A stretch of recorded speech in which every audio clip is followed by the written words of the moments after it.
une nouvelle pensée. Bonjour à tous, une fois de plus, merci.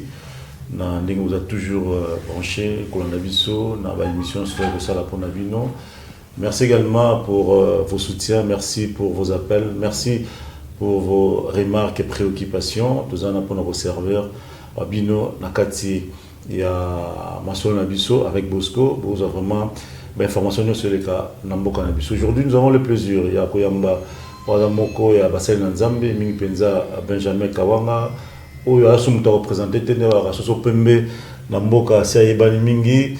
Actualité, et c'est le cas, tu vois, Magametel Bongo, Jeannette Kabila, au Baïgna pouvoir, micro le cas, mais le lot, à lui qui est généraux, va toucher $150. Et puis, situation militaire, ça peut être malamité, et on va s'engager pouvoir, et quoi, la n'engeni, bah, comme sa situation militaire, et puis, si va te passer mingi. Et puis, mon amboka Benjamin, à l'objet que le 27 juin, mouvement Makas au Salama, d'appel du peuple, pendant qu'on baigne à la député, pour m'embrasser les amalamoutés, tout le monde mettait le bon au Beminaku, na Sakata, professeur dans l'université, il faut renforcer le pouvoir du ministre de la justice pour Azala Nicolo, il y a des magistrats. Nous sommes sur le Belango, actualité oblige. Bonjour l'homme de Dieu, bonne santé. Bonjour mon frère, santé Zamalamouté. Dans mon bureau, ça va vraiment? Non, ça ne va pas. Le bureau représente un petit rien. Mais ça fait partie de l'organisation. L'organisation, oui, je l'ai toujours eu. J'ai une intelligence depuis longtemps. J'ai travaillé. Je m'avais fait cette grâce d'avoir une petite connaissance. Je devais faire quelque chose. Mais cela ne dit pas que ça va. Parce que mon ibatebele bazalaka babi évité. Au cause de la nakamaka bureau boye, on s'est constaté kakayango. Oh, zambazo mona yona iloka munini. Alors, à ma qualité du prophète et de libérateur, ça ce n'est que rien. Et comme les Congolais belé bazalaka wana, je dis aux Congolais, oh nyon soto vivre kawana, eza o nzamba bongise la bisoté. C'est une situation où il est caca sur le plan prophétique, sur le plan spirituel. Mouna, Satan, à cause de 1 million na yo, a bandi kopé sa yo 10 000. Parce que ceux qui ont un maïl, c'est constaté à 10 000. Au Canada, c'est qu'ils ont un rebelle. Il fallait avoir 10 millions, des milliards. On les Congo, des Angobo, budget, ça soit déjà 4 milliards. Nous méritons d'avoir les budgets de 400 milliards. Voilà, actualité, d'abord, au mouvement, aux oménés, Bolobi, Nakatia, Masolo Nabino, le 27 juin, député Fobalonga. Quelles sont les motivations qui vous ont poussé à recommander à niveau là? Oui, dès qu'on a eu Bosco Kabamba et Salim Bama Mikolebele depuis mon retour à Kisangani, même bien avant, Tolubaka, Makamba Congo, tout ça là comme action na Katia Congo, mais beaucoup de monde qui est comme il se considérer que etikali kaka bat bakomi quoi balobaka na bango kaka balobika kaka ici biso na Katia ba mouvement citoyen na ba parti politique na ba militant ba prophète, ba pasteur, c'est tout batebile, ba résistant, ba combattant, mutu aleki ngande chouchou na lobby, ngande prophète Benjamin na leki batu balandinga, mais en fin de compte, après avoir batu balandi, souka na moiza ngai lokola ngai na lobelaka, ainsi dit l'Éternel. Le même Dieu là, c'est important, aloba, alobi. Nazako transmettre. Mais à la fin ya koloba, il faut sikoyo Nzambe wana asala.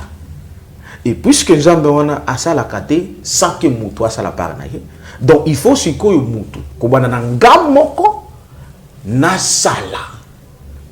Parce que l'objectif ya Nzambe za que peuple naye batikala na boumbu te. Mais pour na que peuple batikala na boumbu, il faut oyo Nzambe abongisa ki azala mutu liboso à poser acte et surtout à poser action ou cause la finale.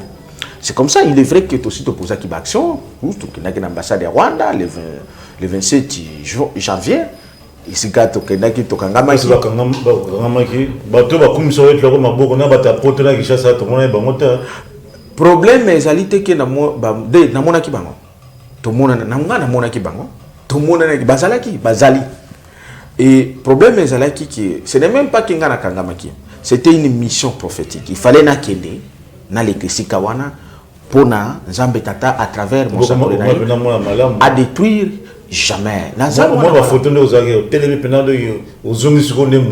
Non, il fallait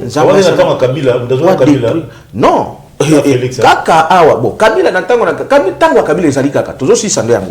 Et donc, il fallait que les Kawana pour détruire ma force satanique na bango na ba anera biloko bango pam wana. C'est à partir de là, il fallait l'émission percée. Mais le problème est que les 27 tibandeko bala nanga bien tozali ça la action finale. Ezali l'une des deux actions finales au Tokosala Mboko. Donc la première action finale est au Salema le 27 juin. Et l'autre le 20, le 27 juin. Dans le Bible, le 27 juin, dans 7 jours. Le 27 juin, tout ça la action finale. Action finale, parce que Bitumba Tozala Kanango, Isaiah Molimo, premièrement, na yebisi ba congolais na bala congolais nyonso partout bozali to si to gagner na molimo sikoyo foto longola molimo ou bien nzambe esala kana mayele to kitisa yango sikoyo na mayele alors na mayele elakisi nini awa Congo eza lié c'est pourquoi avant tout ça la action à le 27 to sali d'abord structure yango to bengi yango Union des Congolais pour la libération totale. Alors bien, Union des Congolais pour la libération totale. Bosangani ya ba Congolais pour na kokango la mboka ya solo. Pour na bokango la mi ya solo. Donc, Union des Congolais wana ils ont réuni ba Congolais na ba Congolaises nyos. Quelle que soit tendance na yo politico, administrative, religieuse et tout consort. To sangani pona tomikangola parce que nzamba comme ils sont plus contre le parlement va dissoudre le parlement le harmonie bon même mouvement c'est pas un mouvement politique là. Premièrement eza mouvement ezali parti politique parce que ba parti politique nyonso na sina lobana yonde konanga ba de konyos et c'est chouaki et l'intelligence mayele boanya ce que les partis politiques depuis 1960 échoué pour la ligne. C'est parce que les partis politiques et même vision à Bango à 70 ans chercher le pouvoir à tout prix et les conserver. Mais ce qu'on a quand il y a chercher le pouvoir wana baluka pouvoir il y a image besoin pouvoir été. Et donc nazolo baba parti politique union en général. Donc aujourd'hui l'IDPS ndé aiko kwa na mutambo na yasoka. Alors ba parti politique depuis 1960 il faut tout ça là perspective tout banana na histoire na biso tout ti wapi ba parti politique bazwa ba pouvoir ya image bazwa ba tribu ya pouvoir ti c'est comme ça que ba se compromettant na ba contrat belé ba signant ou y empêcher bango bazwa ba tribu ya pouvoir il y a les contrats occultes il y a même les contrats physiques et les contrats politiques alors ce qui a fait que ba parti politique on est choqué. Quand on a la deuxième étape, étape mouvement citoyen. Donc moi-même je suis le président du mouvement citoyen debout congolais Génération Consciente. Au comment on a que mouvement citoyen nous sommes sali, ba Filimbi, ba Lucha, ba Nini, ba collectif 2016 et à l'effet Rossi Mukendi et les autres. Tout cela qui a une mission. Bande ko bele tam so ba no sala ngo ba yebi ba mission principale na bangote. Parmi ba mission principale na biso ba mouvement citoyen dans l'équilibre. Qu'on réveiller conscience à la population pour et ça prendre en charge. Mais deuxième chose, ils ont qui interpeller la classe politique pour la souffrance à les Congolais. Nakoye bisayo que tu échoué non. Nous avons fait notre part. Mais et si quelque part au cause d'un autorité, le mouvement citoyen ils n'ont pas compris que c'est nous les leaders que Dieu nous a préparés pour être devant, quel que soit notre âge, Mais batikala kozala lisusu sima ya ba dirigeant politique. Bon, revenons à un dossier le 27 alors juin. j'arrive. Voilà, pourquoi vous procédez d'abord dans la pétition mais bien vous directement boketi par du peuple au bobi que beaucoup jouer na bino ba député ba ozala la police ozala na boye puis ba opanza bino. Premièrement na émission de Bosco Kabamba to échoué. Je vous tire to échoué. Disposition ni ba na émission que dispositif militaire na émission to échoué. Pourquoi ton lobby première action député dégage les 27 Congolais nyonso, Congolaises nyonso, partout, toujours qu'il n'a parlé du peuple, tout siéger parler du peuple na biso, biso ba peuple. Ne toke ko fana na parler du peuple na biso. To bengi sisiko ba oyo entre guillemets, to pesa ki bango ba mandat, mutu na mutu aya ko déposer démission na. Entre guillemets, il y a eu des élections hein. Pourquoi? Dans le Bibi entre qui? Et vous le faites en violation de la Constitution. Écoutez, non. Premièrement, ce qui n'a le but constitution na binowana. Constitution et les autres reconnaissent. Constitution ils ont reconnaissent. Constitution mboka na biso. Yo kanga na soroba. Constitution fait Bosco yoka. Constitution ils ont reconnaître. Constitution ils ont reconnaître boye que la souveraineté appartient au peuple. Moutou aza souverain, aza na pouvoir ya couper ça, pe ya kubuto. Attendez. Pas en désordre. Il veut yo kanga. Pouvoir souveraineté peut-être va forcer à éviter. Souveraineté, moutosa souverain, à un pouvoir à couper ça, péro, botola. Alors, parce que souveraineté nous appartient, tu as un pouvoir à couper ça, n'a pas botola. Tu peux ça qui bango entre guillemets. Maintenant, c'est quoi, toujours, tu botoli. C'est quoi, tous les alliés qui aillent, peut-être. Pourquoi tu botoli? Tu botoli pour la nini? Parce que batouana, ba trahir le biso ba sali $2000 et telemsi kanda na bino. Voilà, non seulement kanda na ngana ya yopé frère Bosco foza na kanda et oza na yopé. Alors à partir ya moment oyo avant to koma na $2000 wana na lingi na zonga kama histoire très récente. Ça fait plus de 4 mois Assemblée nationale wana Sénat et ou tout parlement ils ont voté la loi sur l'état d'urgence sanitaire. Et les gens qui sont malades, c'est-à-dire qu'ils ont mboka. Bien que babosani état d'urgence, il y a massacre à Est. Ça aussi, ça devait être l'état d'urgence, il y a massacre. Bango babosani, bango ba représentant la biso, babosani l'état d'urgence, il y a massacre. Babosani l'état d'urgence, il y a nzala ya Congolais. Babo Sani. Ok. Tozui kaka o bango bazui état d'urgence sanitaire. Bango ne ba voter Mibeko. Na kata Mibeko na bango ba voter balobi tozana malade. Mutu moya kende na Mbanzangungu ezate, mutu moya kende na Goma ezate, mutu moya kende na Bukavu ezate, mutu moya koma na Gombe ezate. To kangami to lola kana nsala na bandako parce que tozo sani ni mboka ezana malade. Mais na zuka kananda kuna yo ndeko Bosco. Soki nanda kuna yo mwana moko mibale bazobela na lobite ke babela. N'est-ce pas que même kolia na bino e ko changer. Soki olea ka 2 misuni yo papa ou 3 misuni ko bona lia musuni moko parce que moi il faut kende ko soigner ndeko mwana na yo. Mais ce qui est crié ba auto tinda bango ba kende ko représenter biso entre guillemets. On leka ba diminuer musuni na bango balongo lango te tika la tami balé ne bano dia 4 par exemple bango ba to ko diminuer mais balongo wana balobi te 4 eza muke soki 5 soki 6 eza muke to bakisa lisusu to lia lisusu pendant que batu oyo batinda bango bakende ko représenter baza ya kobela bango nde ba proclamer malade ki ezali bazo bela bandeko. Est-ce que et sengi que Alphonse la prophète Benjamin pour mon iloko na kesa haute trahison? Non. Et sengi congolais na congolaise nyonso amona keloko na ezali autre la plus haute trahison. Parce que mais il y a un silence total du côté de la population, papa. Non, il n'y a pas un silence total. Mais toi, ma journée, il y a une matière, il y a 200 francs comme 300 francs, donc augmentation de 50%. Et puis côté où tout normal. Non, il n'y a pas un silence total.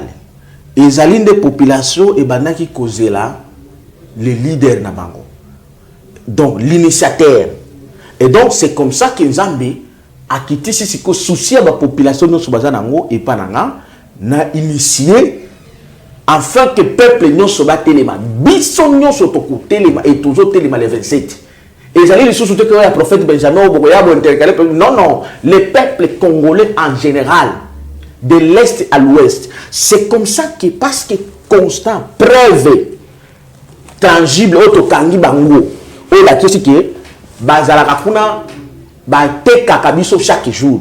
Ndenge ba te kibiso, makambo ya est. Vous allez nous confirmer ici là, puisque il y a comment Covid qui est là et tout ça, bah bientôt respecter la distance, et puis nous ce ça ndenge nous montre que vous risquez contamination sur makasi. Ndeko nangai frère Bosco. Bango moko bakangaki parlement na bango ke Covid ezali. Mais tant il fallait ba kutana pour la COP na bango ba sala congrès. Ba kutana kité. Et ti ba bundi na bundi kuna balongole ba mususu parce que ba mususu balobaki ke non, beaucoup bebi ça soki 7 millions de dollars. Écoutez, il faut désinfecter. Il faut désinfecter. Désinfecter. Donc on a pas désinfecter Lyon, on a biso to ko na Lyon. Ba pas désinfecter encore. Biso to ko sala wana et c'est que ba désinfecter n'a parlé du peuple. Pour la empêcher si vous le prophète, bah député Barozalate, président de l'Assemblée nationale au bureau de Barozalate, côté on a Sénat Barozalate, Bilos Koboye, vous mettez un autre photo Barozalate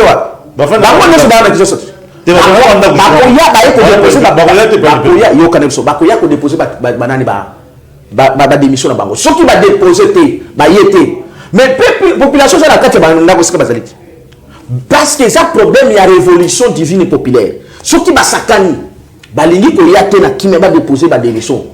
Na banda ku partout aussi que bazali. To kolanda bango. Parce que c'est la souveraineté à biso de to récupérer. Bon là on a mais écoutez, pas député dans Mali mais vraiment Boboto déposer papa déposer démission na yo. C'est l'ordre.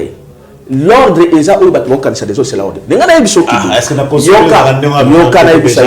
yoka frère Bosco il faut yoka ngabande ko yoka ngana six loko moko kata ngai ande ya o nyoso basali batokangi bango na loboko ke basi ba trahir biso ibili ndenge ba trahir biso na makambo est ndenge ba trahir biso na nzala na biso na kobo biso ba ko trahir biso biso na kobela donc batu oyo elakisami bioma ke baza ba traître basi ba teka biso ba kotika jamais qu'on considéra biso te de retirer Kabila c'est que maintenant nous avons le nouveau pouvoir dirigé par Fachi yoka frère Bosco nalingi ko kenana ba polémique te na haute dimension problème les alliés que Kabila olobi Kabila sakei non qui convoque les députés et les sénateurs na Kingakate c'est pas Kabila et tant qu'on a bien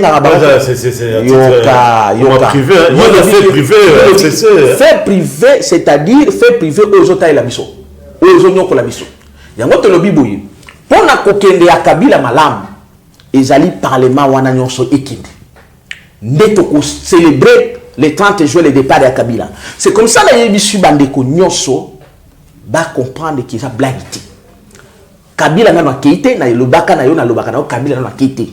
Et c'est maintenant qu'il va partir. Parce qu'il faut à tout prix prendre des responsabilités. Bon, Kabila Zana, nous on soutient Fachi pour te chasser ce Kabila. Pourquoi vous ne faites pas? Le problème est que bande ko yo Kabila. Parce que tout ça comprendre. Ndeko Fachi azana pasi. Nanga le selo na lingaka yo koleka batinyoso. Ah bon? Fachi aza mutu oyo lokola omoni nguma ameli ndeko na yo. Nguma ameli déjà Fachi. Siko lokola nguma ameli Fachi. Ameli ndeko. Siko na bolingo za ndeko na faut sala nini. Il faut luka oboma nguma wana na mutu na ye. Ozive makuna na mutu da bomi nguma wana pa. Nesko ko pasola nguma wana, tango pasoli nguma wana peut-être peine de qu'on a tiré dans le boumou azo paiement au bimisi ozomona s'occuper malheureusement écoutez que a confié déjà aux yeux quand même corps que ça ni okundi parce que corps est très essentiel pour la vie monde et donc ndeko na biso amelana kina nguma siko mutu ya nguma wana eza parler du peuple wana eza Kabila ta mutu mais mutu ya Kabila wana ndef parler du peuple nguma yango c'est Kabila mutu ya Kabila c'est parler du peuple c'est comme ça que lobby pouiller tout c'est tout les députés dégagent toujours le baka députés nationaux tous les députés provinciaux nationaux les sénateurs bango nyonso dégage toute tendance confondue ou opposition majorité bango nyonso dégage courageux boye ko déposer démission na bino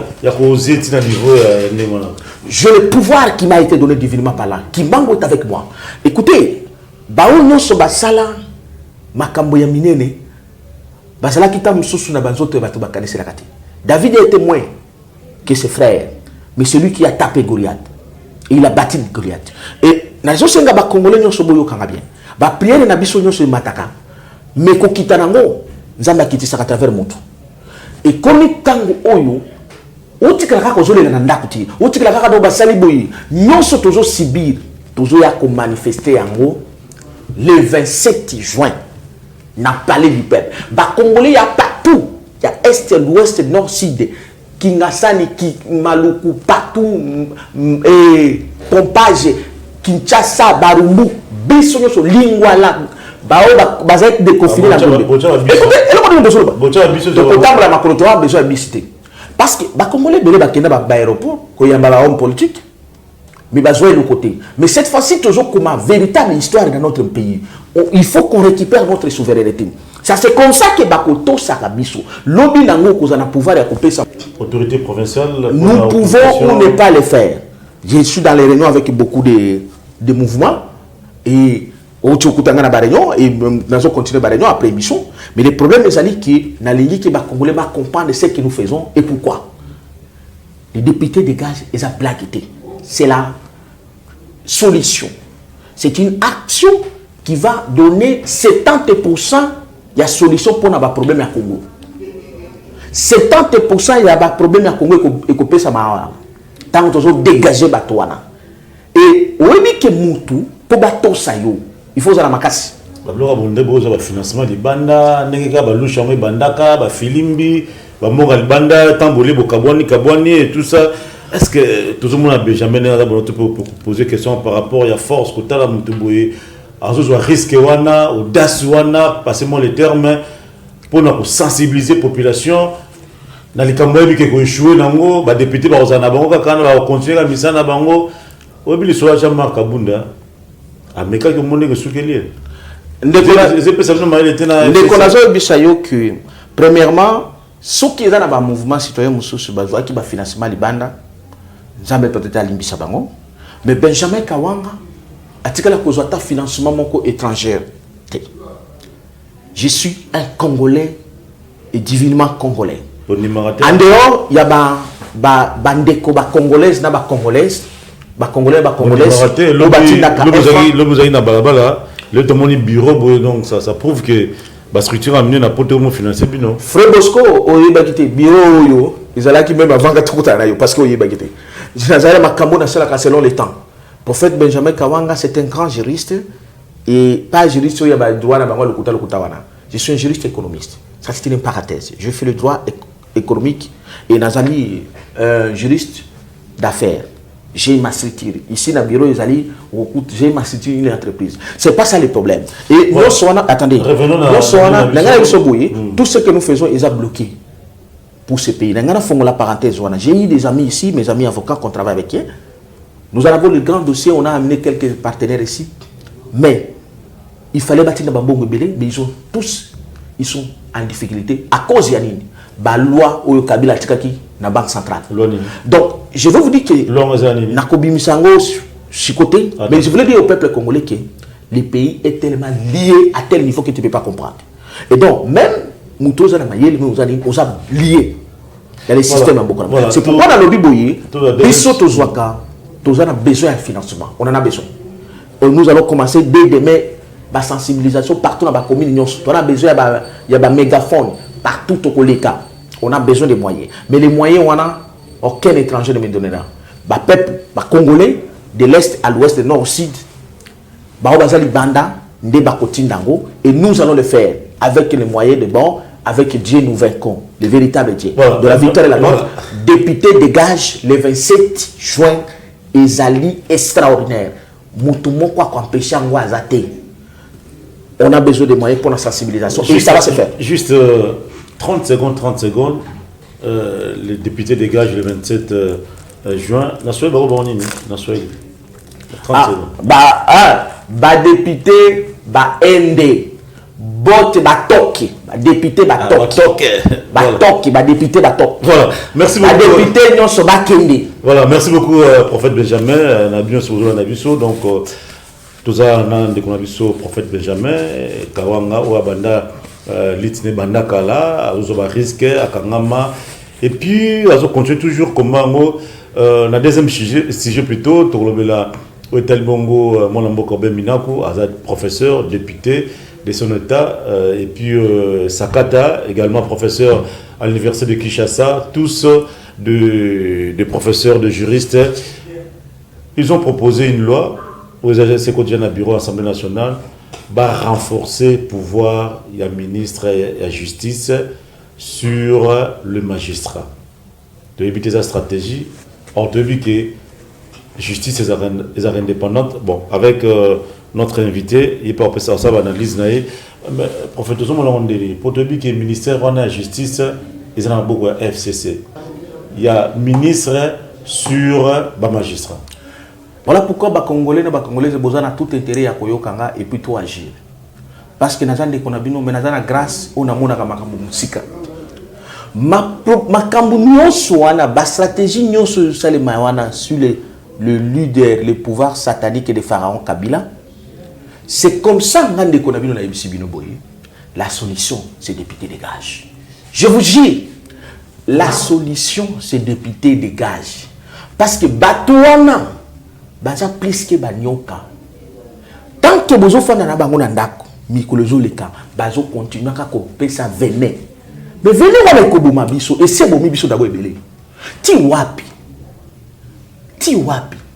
Batouana basi bateka milimo na bango au service ya un satanique Kabila. Les Obenina ou les autres. Bazasu na mayelete. Je vous jure na mayelete. Mais regardez ce qu'ils font. Ça montre clairement. Ils ont expliqué que non, c'est le plan na bango. Il y a qu'à coloniser Congolais jusqu'au bout. Et donc, la solution. Toi, non, analyse non, il faut aussi couper sa solution. La solution, c'est le député dégage.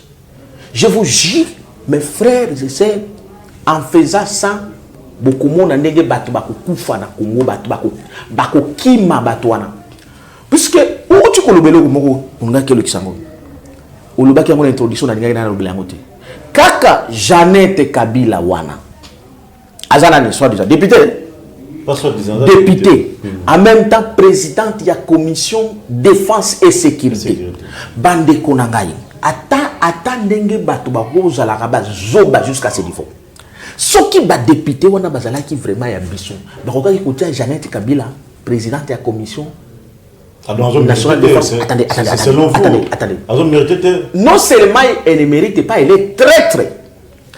Les lots azo chola ba soda. Na ba policier na biso bande ko na biso ba soda na ba policier voilà les un message ba pesibino pour comprendre que bozala na biso défendre Albanie non bon comprendre que bozala na biso les 27 pour na député de gage parce que Jeannette Kabila azo chola bino que to fandi na bino pendant 18 ans to nyokola bino tala salaire to pesibino tala faut comprendre le mystère des azo sunga biso na Congo.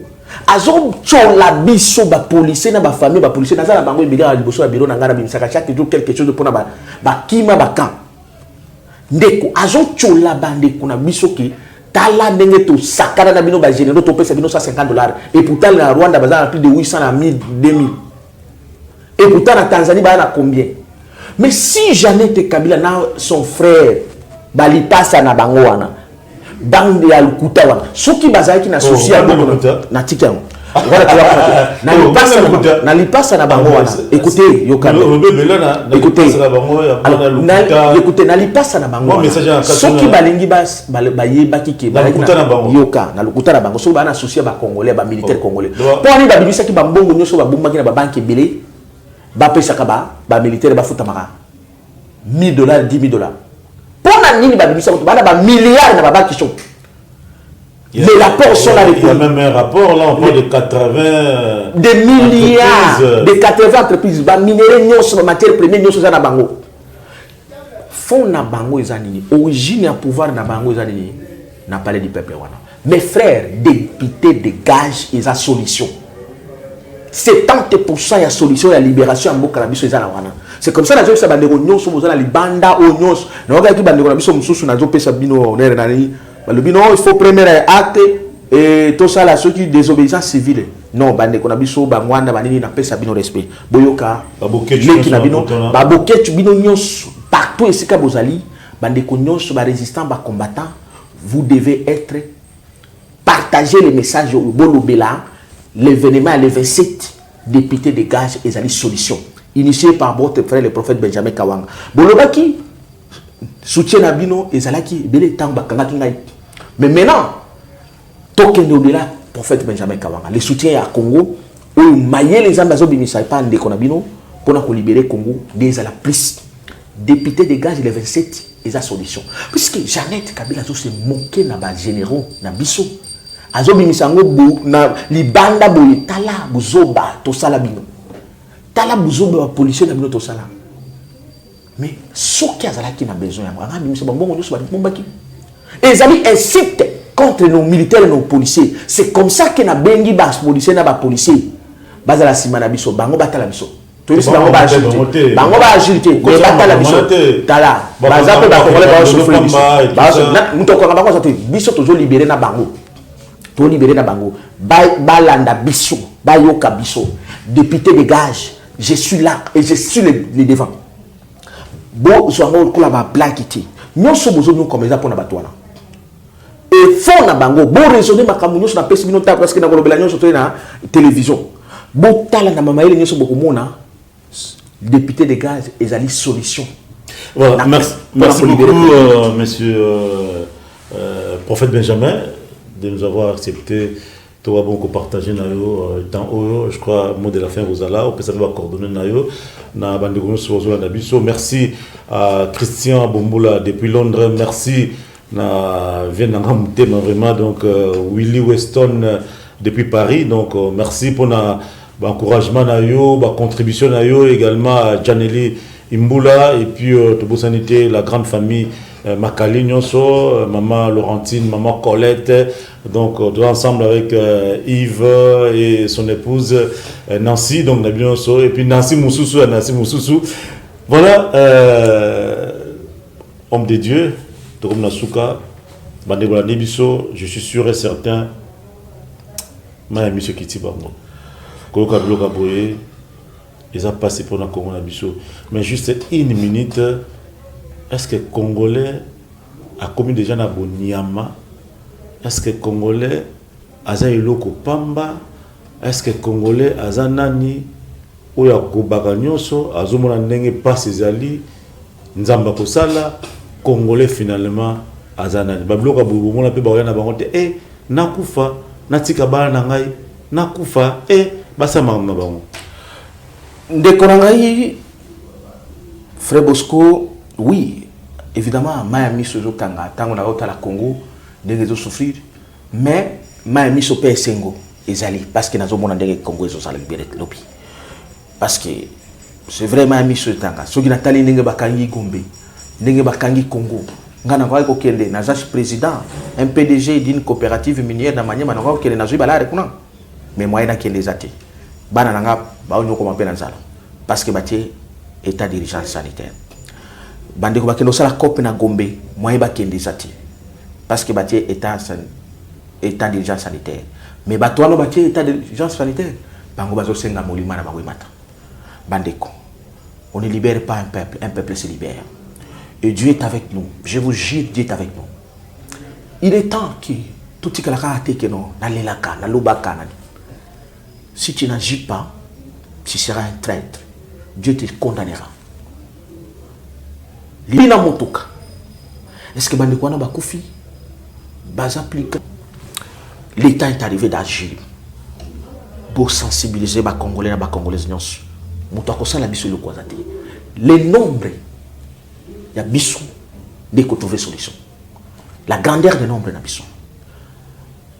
Et là, on a vu Sabino, tous les besoin de moyens. Dès que Bosco ou Tukoloba, bisou tous les moyens de bandate, tous les moyens pas na bino. Vous avez na mbandaka na Kisangani, yo zawapi na Bojimani, au continue de la bisou infra na yo. Nous allons faire une grande, nous avons l'objectif à la grande mobilisation. Il faut que les Canada presse awa, naba télévision, naba radio, toko les Canada télévision, naba radio et mine toko les Canada. Mais il nous faut les moyens pour nous sensibiliser battre sur bayok. Nabino bozolanda, naba chaîne beau partager encore. Photo les Kabane qu'on a biso bazana Beni. Nous avons plus de 7 journalistes au zone radio. Il faut passer un message, mais il faut les moyens pour accompagner bango.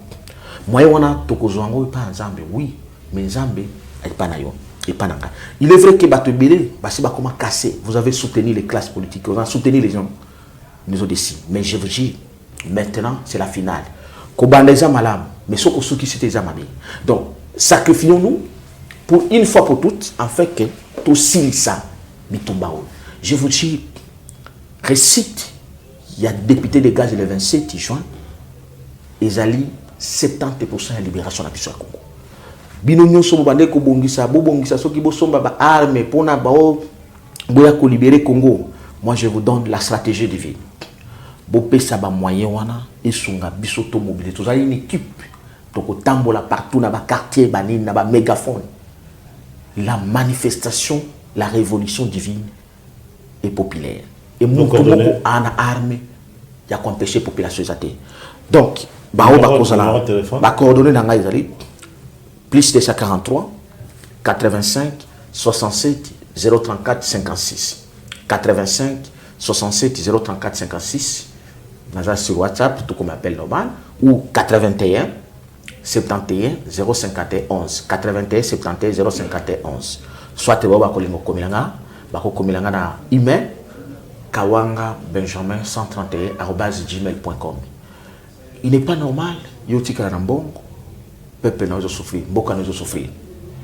Naz les bino te, mais nazo ibsabino droit na devoir na biso. Oyo kotine, oyo kosala, ça s'appelle l'effort de guerre parce que nous avons la bataille finale qu'il faut gagner et nous avons déjà gagné cette bataille. Mais ton effort de guerre est causal aussi important et ton nom sera inscrit. Il y a une histoire, il y a un livre qui est en train d'écrire. Même ceux qui n'ont pas mais l'ange me permettra à cause de cela, il combo na liste wana. Ce qui même na yebi ote na elongi, mais l'ange là, il connaît.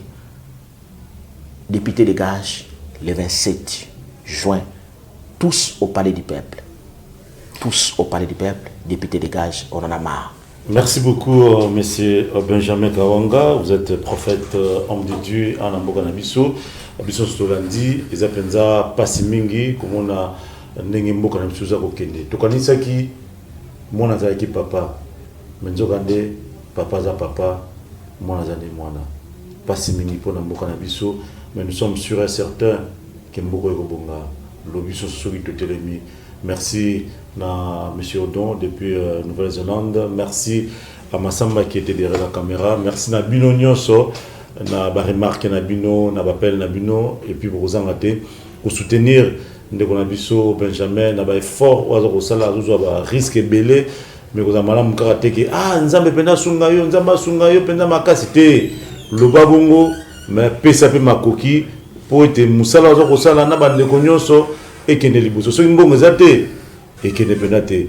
Je le dis en âme et conscience puisque j'ai organisé ces activités mingi na Kishasa ba osala moté Kouloué basala mine na ndengwana ba hôtel Africana Palace hôtel sous tozaka na boye nous sommes en mbongo na tchena poche mais tozomona ndenge ni penza basala mine pour dire que c'est un homme crédible. Botikala mala. Vraiment, bien.